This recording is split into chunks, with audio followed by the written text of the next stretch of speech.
Picture this. I'm climbing up a mountain in Colorado, completely naked, with two men I had never met before. Yeah, that happened.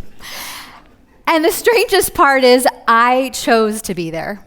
Now, before your mind gallops off in a completely different direction, let me explain.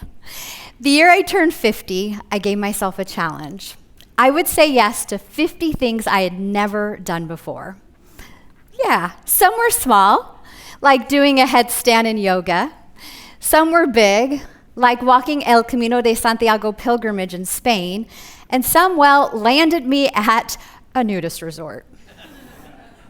It was a big deal getting naked in front of strangers, but the real boldness was in everything leading up to it.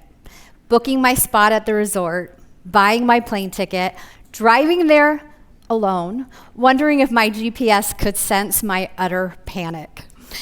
And in that moment, I found myself thinking, why do I always assume that growth has to come from something big, bold, and terrifying? How many of you have felt that same pressure? Yeah, if you aren't going big, you're not doing enough. If you aren't chasing the grandest goals, dreams, or adventures, then you're somehow falling short. But what if the opposite is true? What if it isn't always those giant leaps that change us? What if it's the tiny steps that actually move us forward? And this isn't just coming from a nudist middle-aged woman. I'm a nationally board certified health and wellness coach, and I have taught and coached thousands of people. When someone wants to change, they always come in with this huge goal. I want to lose 100 pounds. I want to run a marathon. I want to look like J-Lo by summer. And I love a big goal. But what really creates change are the tiny micro goals. Having the extra glass of water, walking another lap around the block, saying no to the second brownie. And this doesn't just apply to health. Living micro shows up in every corner of our lives. Yeah. It's the small, almost invisible, should I decisions or the maybe I'll try moments that actually move the needle. Where does the magic happen? Right there in the micro moments. Take micro kindness. Many years ago, I lived in Spain for a year, and the first few months I was there, my Spanish was elementary. And by elementary, I mean it was terrible. I could barely put two words together. One day I was riding the metro with a friend of mine, and I looked over and I saw this man who looked deeply stressed. So I smiled at him, and in my broken Spanish, I said, "Hola, ¿cómo está?" He looked up at me, didn't say a word, and then he looked back down. At the next stop, my friend and I got off the train, and this man began to run after us. He started speaking frantically, and fortunately for everyone involved, she did speak fluent Spanish, my friend. So I pretended to follow along with a, oh. But I didn't catch a single word. After a few minutes, my friend looked at me and asked, "Do you know what he's saying?" I shook my head no. And she said, at the next stop, he was planning to jump in front of the train and take his life. But you were kind to him, so he decided not to. I'd only smiled and asked him how he was doing, unknowingly interrupting the thought pattern he was in. But that micro act of kindness made a macro difference for him that day. Micro kindness can be as simple as holding open the door for someone, or being the person on social media that's a cheerleader and an encourager, or being nice to yourself when you look in the mirror, wrinkles, pimples, cellulite, chin hair, and all. Next is micro courage. When I was deciding what my 50 new experiences were going to be my 50th year, I realized that each one took a different amount of courage. Take the fencing class I signed up for. This took place in a park with a group of Dungeon and Dragon enthusiasts. As the only female there, it took courage to pick up the sword and step into the circle. I was remarkably unremarkable and surely would have perished very quickly in medieval times. But I celebrated the courage it took to try. For you, this may be saying to your boss, "I'm overwhelmed. Can we talk?" Or saying yes to that first date.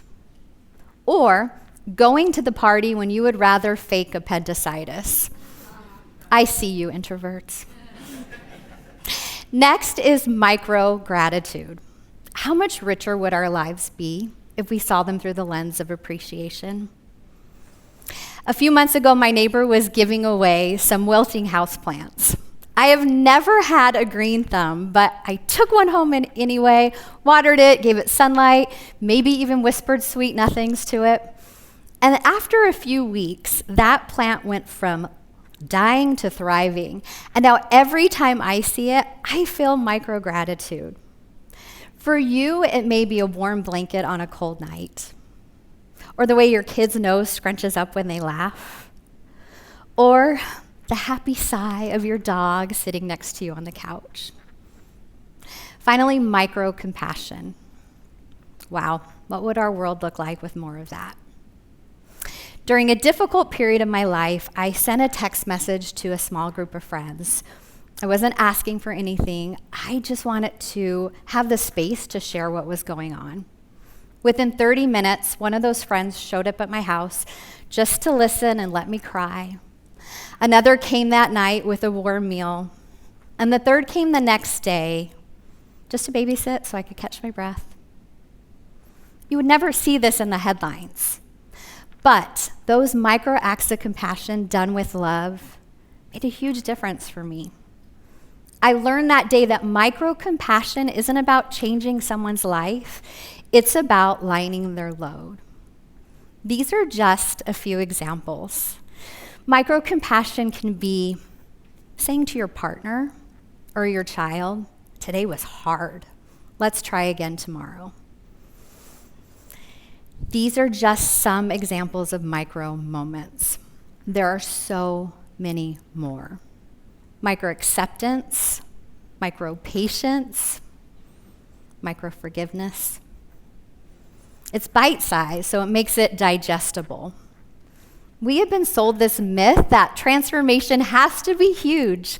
Quit your job, move to Bali, burn it all down, or I don't know, hike naked with strangers. But we don't always need the epic. We need real and doable. So often we chase the big because we're chasing a feeling we think it will give us. Living micro takes that pressure away so you can be present. Micro moments are the seeds you plant. Macro change is the garden. So, how do we live micro? First, spot it. Pay attention to those gentle nudges that you feel throughout your day.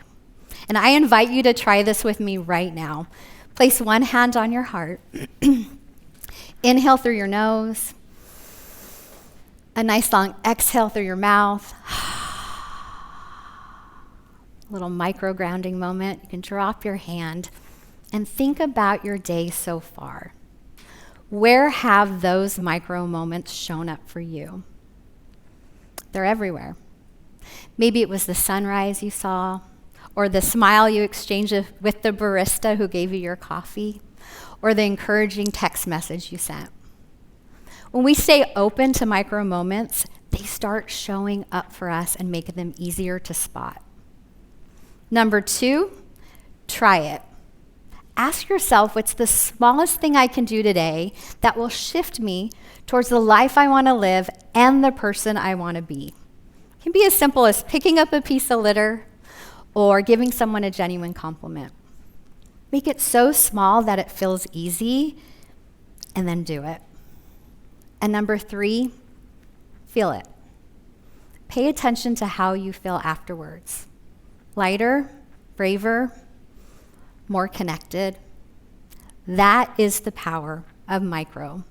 Spot it, try it, feel it. And then do it again tomorrow. Because micro doesn't mean meaningless. It creates momentum. Change happens in whispers, without spotlights, without applause, yes, even without Instagram. Don't wait for epic.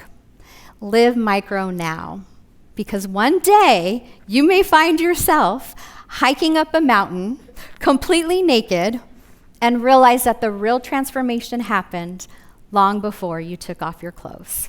Thank you.